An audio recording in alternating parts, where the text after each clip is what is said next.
మరి వాళ్ళ కూటమికి నమ్మకం లేక వాళ్ళు గుర్తురాడుతుంటే ఈరోజు ఎంతోమంది సీనియర్ నాయకులు మాజీ మంత్రులు కూడా వైఎస్ఆర్సీపీలో జాయిన్ అవుతున్నారంటే దాన్ని బట్టి చూసుకుంటే మీరు అందరూ కూడా ఆలోచన చేయాలి.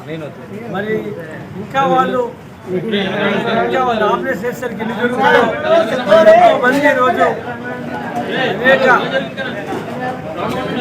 పదవులు చేసిన వారు సీనియర్ నాయకులు ఈరోజు మరి యువత కానీ మరి ఒక వార్డు మెంబర్లు కానీ ఈరోజు పార్టీలో చేరుతారంటే ప్రజలకి ఆ కూటమి మీద విశ్వాసం లేదు కాబట్టి అందరూ కూడా పార్టీలో తయారవుతున్నారు. ఎంతోమంది మేధావర్గం జాయిన్ అవుతున్నారు.